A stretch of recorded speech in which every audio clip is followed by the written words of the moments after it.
Hello mga kabet! Lately, sobrang nakakapagod po yung mga activities na ginawa natin dito sa ating programa. Kasabay nito yung mga dapat nating gampanan sa ating trabaho. At syempre, kasama rin dyan yung mga obligasyon natin bilang nanay. Nakakapagod pero super fulfilling.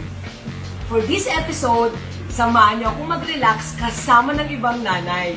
Kung kaya, welcome sa Bet na Bet! Uy! Bet na bet! Bet na bet! Yes! Bet na bet! Ayan! Bet na bet! Bet natin si Bet na bet! Bet na bet! Bet na bet!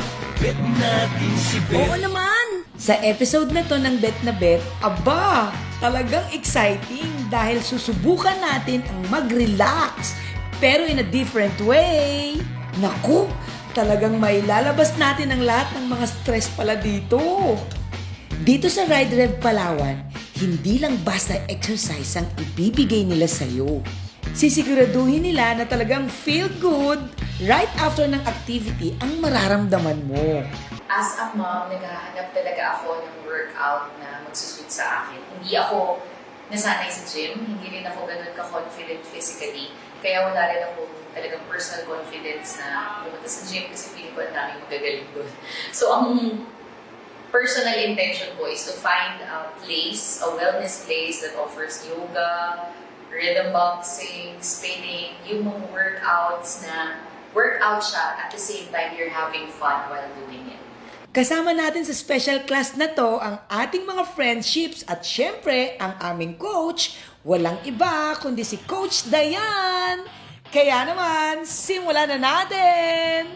Hello! Nandito po tayo sa Ride Rev ngayong araw! At syempre, kasama natin si Miss Ana at si Coach Dayan!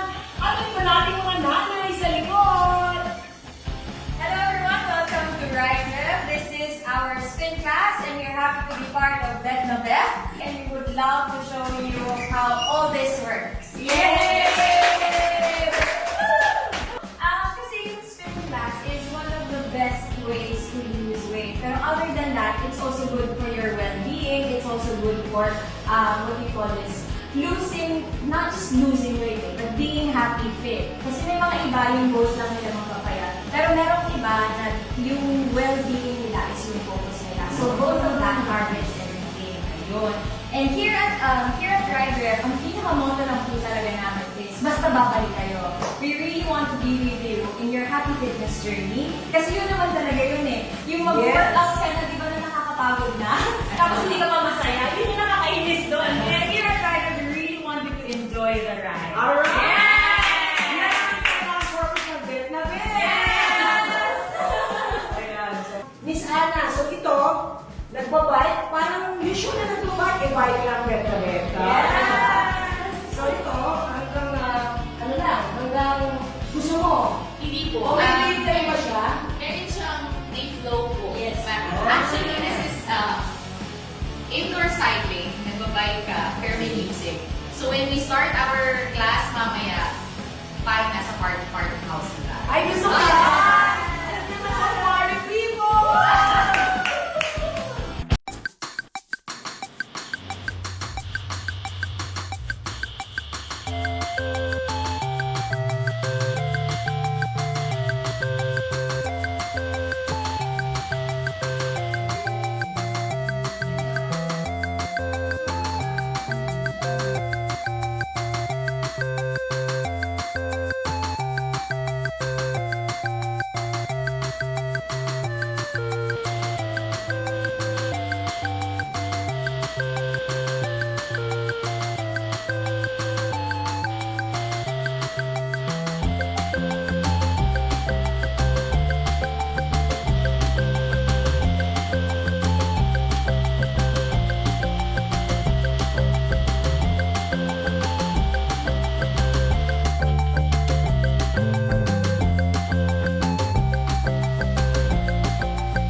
Grabe, nakakapagod yun. Pero ang sarap sa pakiramdam. Sobra! Alam mo kung katawan mo talaga, mamamaximize lahat ng kasukasuan, lahat ng mga muscles, and lahat ng mga dance mo. Yes! Oh, sabi mo po sa galing ni Coach Dayan, alam mo yun, kahit na hindi ako maganda pa rin ako feeling ko, dahil na kay Coach Dayan! And best friends, we're all happy dito sa Bet na After ng aming exercise, ay nakipagkwentuhan naman ako sa iba't ibang mga nanay na aking kasama dito sa 100% Cafe Moto. Ayan, kasama natin ngayon si Ma'am Ana at si Ma'am Gladys para pag-usapan natin naman yung pagiging isang nanay. Ayan. Ma'am Ana, ako napikurious talaga sa'yo. Balita ko nag-aaral ka, may business ka, ito nga yung Ride at syempre, paano ka pa nagiging nanay at asawa sa isang biglang senaryo lang na mangyayari mo? Challenging, pero ganun din talaga. Challenging siya, pero kailangan mo talagang paglaanan lahat ng oras. Siyempre, lahat may importansya eh. Hindi pwedeng lahat ng oras mo, hindi dahil naging nanay tayo, nag-stop na tayo being an individual. Siyempre, di ba, tao ka pa rin. Gusto ko yun. Di ba? So yun, kaya parang pinurso ko ulit yung pag-aaral ko, tapos ito, inaayos ko yung ride. Siyempre, kailangan meron kang time sa mas. Ako, feeling ko prioritization is very important. At naniniwala ako na you cannot give what you don't have. So, as a mom, kailangan puno ka para umaapaw yung pagmamahal mo, para pag nagbigay ka sa mga anak mo.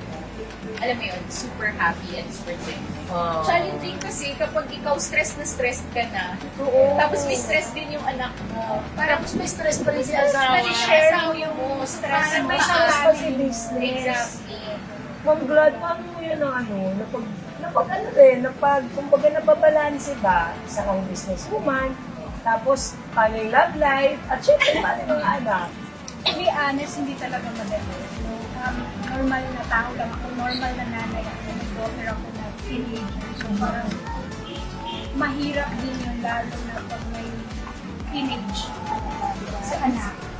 So, Iba kasi yung ano nila, yung iba yun kaysa sa hindi bahay. nila. May business pa. So, yun, importante talaga na may time ka para sa sarili. May time kayo, gusto nyo mag-day off ng mga nandito yung ride rev at saka 100% kami moto. Nandito lang po kami sa harap ng Robinson, hindi po mahirap hanapin. Sa harap ng Robinson, likod ng Petron gas station po. After ng aming kwentuhan, hindi pa rin natatapos ang day off namin ni Miss Ana dahil sinubukan namin ang sauna at massage dito sa W Spa and Sauna. Magbibihis na tayo ngayon para mag-ready na tayo for the spa and massage. Maraming room sila dito guys, kaya pwede rin natin tong bonding with other nanays, friends, o kaya naman with family. Hi ma'am, ito po yung dry sauna natin and then wet sauna po dyan. okay. Ito po yung dry natin is stone heat po siya and then ito po is steam. Meron po siya steam po. Oh yes po. So papawisan kami dyan. Yes po. Dito po is mababasa lang po talaga kaya kailangan yung pink na ano po yung susuotin. Okay. So ito try natin. Yes po. Sige. Okay, excited na ako. Right. So, ilang tao dito, ate? Kasya po dyan 5 to 7 person. Marami. Ay, nagbabaga. So ito, yun yung mga kabet, meron siyang, may mga bato. So, stone, anong tawag dito? Stone? Stone heat po. Siya po. Hit. Yes po. Yan. Yung mga kabet. Grabe yung relaxation. Alam mo yun. Mag-relax kami ngayon para sa aming beauty in and out. Ay, kanarki! So, mag-start na kami, mga kabet.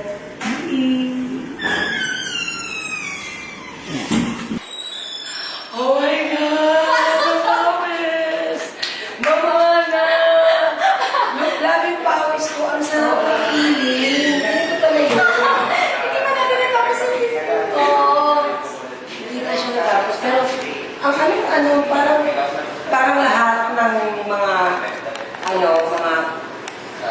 course, Bukas.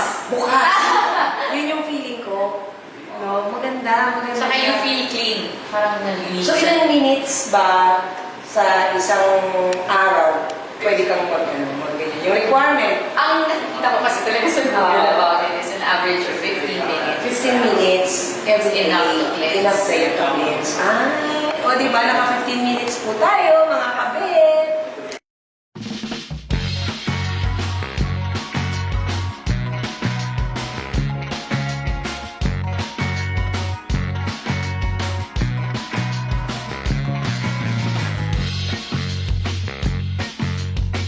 Hindi nawawala ang pagiging nanay natin sa lahat ng bagay.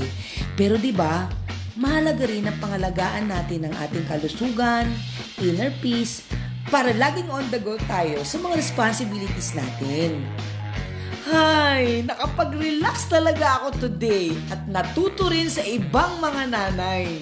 Mga kabit, thank you for watching!